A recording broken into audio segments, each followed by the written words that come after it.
আসসালামু আলাইকুম সবাইকে। আশা করি সবাই ভালো আছেন। আমি সেমির ফ্রম ইউটিউব চ্যানেল। তো আপনারা দেখতে পাচ্ছেন একটু নতুনত্ব, সেটা হচ্ছে এখন থেকে আপনাদের জন্য আমি ওয়েবক্যাম আকারে ভিডিও নিয়ে আসবো, যাতে করে আপনারা আমার সাথে কানেক্টেড থাকতে পারেন।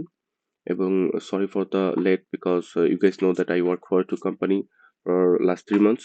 So that's why I can get that much time to record my YouTube videos. So I'm extremely sorry for that. But ইনশাআল্লাহ এখন থেকে আমি ট্রাই করবো আপনাদের জন্য প্রতি সপ্তাহে ২টি করে ভিডিও আনার জন্য।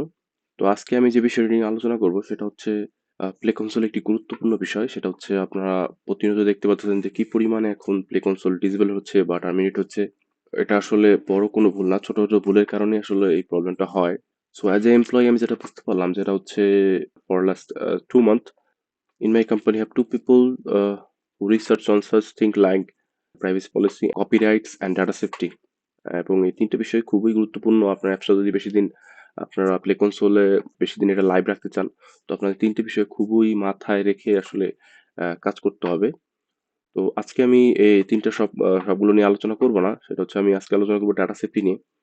তো ডাটা সেফটি আসলে কি? ডাটা সেফটিটা হচ্ছে আপনার অ্যাপসের মাধ্যমে আপনি কোন ইনফরমেশন ইউজার থেকে কালেক্ট করেন সেটার একটি ডিক্লারেশন। তো আমরা আসলে উল্টাপাল্টা এখানে ডিক্লারেশন দিই। তো এটা আসলে আমাদের লং টার্মে একটু প্রবলেম ফেস করতে পারেন। তো আপনি দেখতে পারেন এরকম এখন দেখতে পাবেন যে এখন প্লে স্টোরে এরকম একটা সেকশন আছে যার মধ্যে লেখা থাকে, আসলে দেখা যায় যে ডেভেলপার এই অ্যাপসের মাধ্যমে ইউজার থেকে কোন ইনফরমেশন গুলো কালেক্ট করে। তো আপনি যদি আসলে নিজে থেকে অ্যাপস থেকে কোনো ইনফরমেশন কালেক্ট করেন সেটা তো আপনি অবশ্যই জানবেন যে আমি যদি ইউজার থেকে নাম কালেক্ট করি বা ইমেল আইডি বা পাসওয়ার্ড আর সাম পার্সোনাল থিংস আপনি তো এটা অবশ্যই জানবেন। কিন্তু বিষয় হচ্ছে এখানে একটু জরুরি, সেটা হচ্ছে আপনি যদি কোনো অ্যাড নেটওয়ার্ক ইউজ করেন বা আপনি কোনো এক্সটার্নাল লাইব্রেরি ইউজ করেন, library such as like AdMob, যদি আপনি কোনো অ্যাডমবের অ্যাডস ইউজ করেন বা ফায়ারবেস ইউজ করেন বা ফেসবুকের লগ ইন ইউজ করেন বা গুগলের লগ ইন ইউজ করেন, তো এই ধরনের এক্সটার্নাল যে লাইব্রেরিগুলো আছে এইগুলো যদি আপনি আপনার অ্যাপসের মধ্যে ইউজ করেন, সেক্ষেত্রেও কিন্তু আপনাকে ডিক্লারেশন দিতে হবে। এখন ডিক্লারেশনের ব্যাপারটা হচ্ছে আপনাকে এখানে বুঝে শুনে ডিক্লারেশন দিতে হবে। কোন ডাটা আসলেই কালেক্ট হয় সেগুলো আপনার জেনে এখানে ডিক্লারেশনটা দিতে হবে। And sorry for the voice, আমার একটু ঠান্ডা লাগছে কিছুদিন ধরে। তো আসলে এই বিষয়গুলো আপনি যদি একটু জেনে তারপরে ডাটা সিলেক্ট ফর্মটা পূরণ করতে পারেন, সেক্ষেত্রে আপনার জন্য খুবই ভালো। এখন বিষয় হচ্ছে আপনি যে ইনফরমেশন নিজে কালেক্ট করেন সেটা আপনি জানেন আসলে কি জন্য কালেক্ট করেন বা কোথায় কালেক্ট করেন, ডাটাটা ট্রানজিটে এনক্রিপ্টেড আছে কিনা বা ডাটা রিড করার কোনো সিস্টেম আছে কিনা। এখন যদি আপনি এক্সটার্নাল কোনো লাইব্রেরি ইউজ করেন সাথে অ্যাডমব, সো এক্ষেত্রে আপনি কিভাবে জানবেন যে আসলে অ্যাডমব আপনার ইউজার থেকে কি ইনফরমেশন কালেক্ট করে। তো এই বিষয়টা নিয়ে আমি আজকে আলোচনা করব। সেটা হচ্ছে আমি যদি একটি ওয়েবসাইটে যাই, যে অ্যাড্রেসটা লিঙ্কে দেওয়া থাকবে, এটা দেখেন গুগল প্লে এসডিকে ইন্ডেক্স, এটা কিন্তু গুগলের নিজস্ব একটি ওয়েবসাইট। এবং যত সব অথরাইজড লাইব্রেরিজ আছে যেমন AdMob, AppLovin, Facebook mediation and Facebook log in, Firebase, অ্যাপোডিল, যত ধরনের অ্যাড নেটওয়ার্ক বা ফাইবার, যত ধরনের অ্যাড নেটওয়ার্ক আছে বা যত ধরনের সার্টিফাইড এসডিকে গুলো আছে সবগুলোই কিন্তু এখানে রেজিস্টার্ড আছে। আপনি এখান থেকে দেখে নিতে পারবেন যে আসলে আপনার লাইব্রেরিটা কোন ধরনের ডাটা এখান থেকে আসলে কালেক্ট করে এবং সেটা কিভাবে তারা ইউজ করে, এবং আপনি ওখান থেকে একটা আইডিয়া নিয়ে আপনি এখানে ডিক্লারেশনটা দিতে পারেন। আপনার যে ডাটা সেফটি অপশন আছে ওইখানে আপনি ডিক্লারেশন দিতে পারবেন। তো আমি একটু আসলে দেখাই যে এখানে যদি আপনাদের পরিচিত কয়েকটা এসডিকে এর সাথে আমি পরিচয় করি। সেটা হচ্ছে এটা হচ্ছে দেখেন অনেকগুলো সেকশন আছে, কিন্তু অনেকগুলো সেকশন আছে। এখানে হচ্ছে অ্যাডভার্টাইজিং অ্যান্ড মনিটাইজেশন। অ্যাডভার্টাইজিং বলতে আপনি অ্যাড যদি কোনো আপনার অ্যাপসে অ্যাডস রান করেন, অর্থাৎ আমরা যাকে মার্কেটিং বলি, মার্কেটিং করেন, সেক্ষেত্রে আপনি দেখেন যতগুলো মার্কেটিং এর অপশন আছে সবগুলো কিন্তু এখানে চলে আসতেছে। যেসব নেটওয়ার্কের মাধ্যমে আপনি মার্কেটিং করতে পারবেন।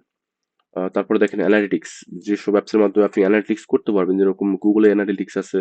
তারপর আপনার অ্যাপোডিলের অ্যানালিটিক্স সিস্টেম আছে।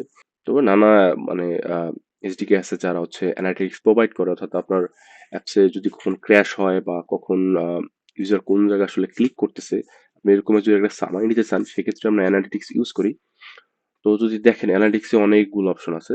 তো আমি পরিচিত কয়েকটা এখানে একটু দেখাই।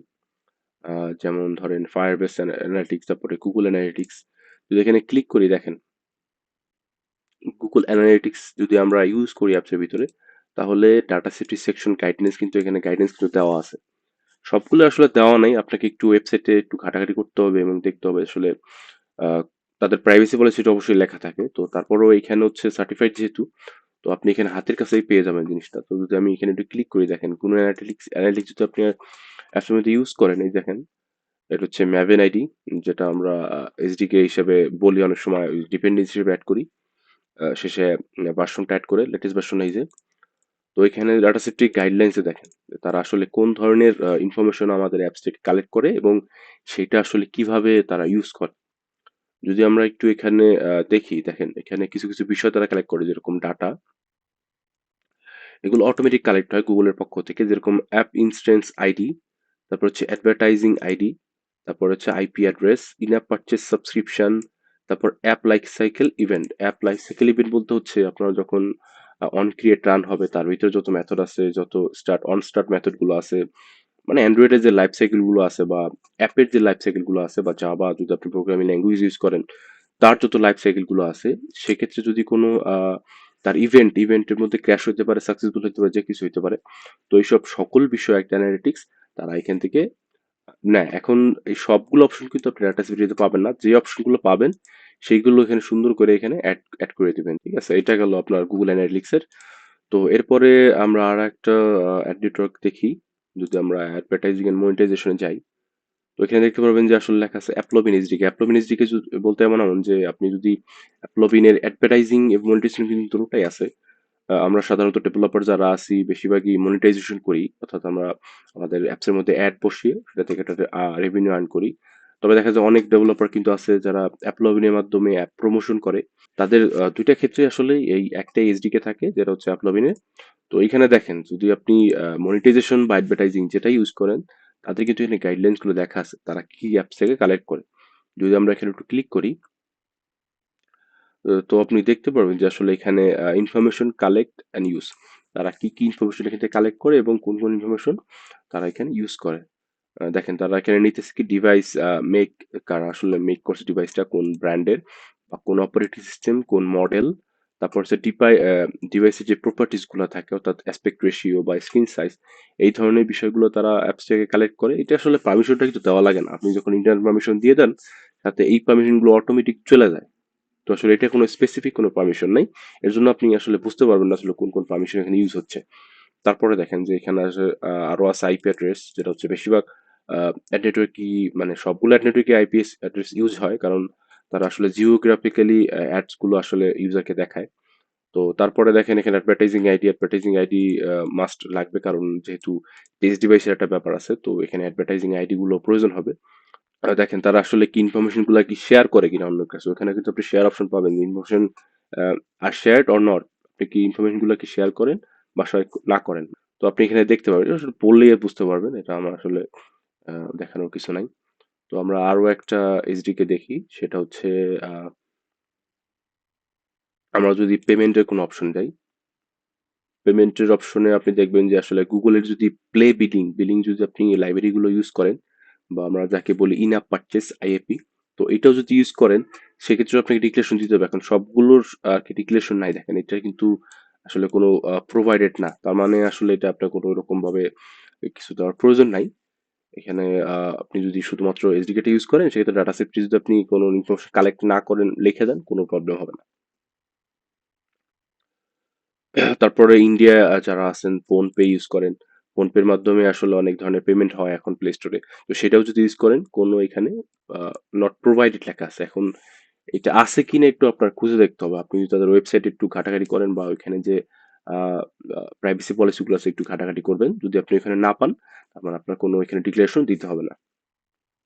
তারপর যদি আমরা একটু সোশিয়ালে যাই, সোশিয়ালে অনেক অপশন, দেখেন ফেসবুকেরই তিনটা অপশন আছে, একটা হচ্ছে এইচডিকে যাকে আমরা বলি ফেসবুকের মনিটাইজেশন, অর্থাৎ ফেসবুকের অ্যাডস আর ইউজ করেন বিডিং। তো দেখেন তারপর হচ্ছে ফেসবুকের লগ ইন, যারা ফেসবুকের লগ ইন সিস্টেমটা ইউজ করেন, ফেসবুকের লগ ইনটা আসলে খুবই ফাস্ট, তার জন্য মানুষ ইউজ করে। তারপরে হচ্ছে অন সিগন্যাল, যারা হচ্ছে নোটিফিকেশন সেন্টার জন্য অন সিগন্যাল ইউজ করেন, তো তাদের ক্ষেত্রে কোনো ডিক্লারেশন দিতে হবে না। আমি একটু ক্লিক করি, তো দেখেন এখানে নট প্রোভাইডেড আছে, তো আমরা একটু আসলে খোঁজাখুঁজি করি যে আসলে অন সিগন্যালের কোনো ডাটা সেফটি পলিসি আদৌ আছে কিনা।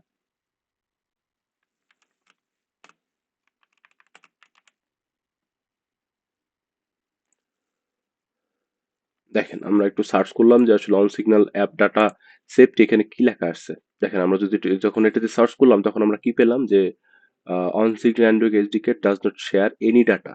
ঠিক আছে, এটা ওরা আসলে কোনো ধরনের ডাটা এখানে কোনো ব্রোকারের সাথে বা কোনো অ্যাডভার্টাইজিং এজেন্সির সাথে শেয়ার করে না। বিধায় এখানে আসলে বলে দিছে। আপনি যদি একটু পড়েন দেখেন এখানে Google play data safety policy আপনি কমপ্লেন এখানে একটু পড়বেন তাহলে বুঝতে পারবেন। দেখেন এখানে কিন্তু নট প্রোভাইডেড লেখা ছিল। তারপরেও আমরা কি করলাম একটু রিসার্চ করলাম যে আসলে আদৌ তাদের কোনো ডাটা সেফটি পলিসির আওতায় আমরা পড়ি কিনা। ঠিক আছে? আমরা যদি আরো একটা এক্সাম্পল দেখতে চাই, সেক্ষেত্রে আমরা যদি ইউজার অথেন্টিকেশন দেখতে চাই, ইউজার অথেন্টিকেশন এর ভিতরে পাবেন আপনারা ফায়ারবেস অথেন্টিকেশন যারা গুগলের মাধ্যমে সাইন আপ করে, তো সেক্ষেত্রে দেখেন আপনি এখানে ফায়ারবেস অথেন্টিকেশন পাবেন। যদি আপনি ফায়ারবেস ইউজ করেন, সেক্ষেত্রে দেখেন আপনার কিন্তু এখানে গাইডেন্সটা আছে। গাইডেন্সটা এখানে দিতে হবে। আপনার অবশ্যই ডাটা সেফটি ফর্মটা পূরণ করতে হবে। যদি আমরা এখানে একটু আসি তখন আমরা দেখবো যে আসলে কি কি হয় এখানে আদৌ। দেখেন এখানে কিন্তু তারা ডাটা কালেক্ট করে। এখানে লেখা আছে data collected automatically Firebase user agent. Firebase user agent হচ্ছে একটা মেথড যেখানে সাধারণত দেখা যায় আপনার ইউজারের যত ইনফরমেশন গুলো আছে অর্থাৎ যা দিয়ে আসলে দেখা যায় সাইন আপ করে সকল ইনফরমেশনই তারা কালেক্ট করে। তারপরে আরো অপশন আছে আইপি অ্যাড্রেসটা কমনলি সবাই আর কি কালেক্ট করে। তারপর Firebase অ্যান্ড্রয়েড অ্যাপ আইডি। এই অ্যাপ আইডিটা হচ্ছে আপনার যে প্যাকেজ নেম আছে প্যাকেজ নেমের পরে আপনার যে ইউজার নেম আছে এটা যোগ হয় এটাকে বলা হয় হচ্ছে Firebase অ্যান্ড্রয়েড অ্যাপ আইডি। তো এটা আসলে তারা কালেক্ট করে এবং তারপরে হচ্ছে আরো স্পেসিফিকলি এখানে বলা আছে দেখেন display name email address phone number contact information অনেক হাবিজাবি অনেক কিছু তারা কালেক্ট করে যদি আপনার এখানে গেমের জন্য হয় সেক্ষেত্রে গেমের যে সেন্টার আইডি এটা আছে ওইটাও কালেক্ট করে তারা। তারপরে এখানে আরো অনেক কিছুই বলা আছে। আমরা দেখলাম যে আসলে আপনার যে লাইব্রেরি গুলো আছে বা এসডিকে গুলো আছে এক্সটার্নাল এসডিকে যেগুলো আসলে আমরা ইউজ করি আমাদের অ্যাপের জন্য, তো সেই ক্ষেত্রে তারা আসলে কোন ইনফরমেশন কালেক্ট করে এবং সেগুলো তারা আসলে কিভাবে ইউজ করে এটা আপনি একটু নোট করে যে কটা আপনার এসডিকে আছে এটা একটু নোট করে তারপর আপনি যখন ডাটা সেফটি ফর্মটা পূরণ করবেন সেখানে আপনি এন্টার করে দিন ডাটা সেফটি ফর্ম। আশা করি সবাই বুঝতে পারছেন আসলে কোনটা।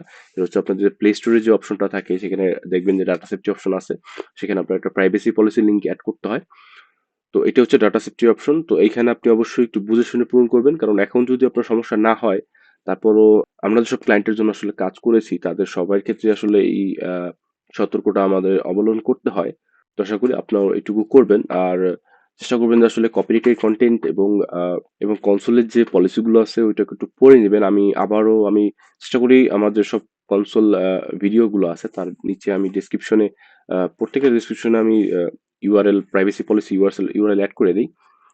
তো এই ভিডিওর নিচেও সেরকমই থাকবে। আপনারা অবশ্যই গুগল কনসোল যে আছে তার প্রাইভেসি পলিসিগুলো পড়ে নেবেন এবং যে অ্যাডমবের পলিসিগুলো আছে সেগুলো পড়ে নেবেন। ওয়ার্নিং গুলো আছে এটাকে বাঁচতে পারেন আর প্রতিনিয়ত কিন্তু এখানে আপডেট আসতে থাকে। তো আপনারা আসলে এই যুগের সাথে মিলিয়ে চলতে হবে। যদি আপনি এখানে না চলেন তাহলে এটা দেখা যাবে একটু প্রবলেম হয়ে গেল। তো আমি এটুকুই বলবো কাজ করেন সতর্ক হয়ে করেন। অবশ্যই এখানে অনেক সতর্কতার ব্যাপার আছে এবং এরকমই ইন্টারেস্টিং ভিডিও পাওয়ার জন্য অবশ্যই আমার চ্যানেলটি সাবস্ক্রাইব করে পাশে থাকবেন। So till then take care, bye by.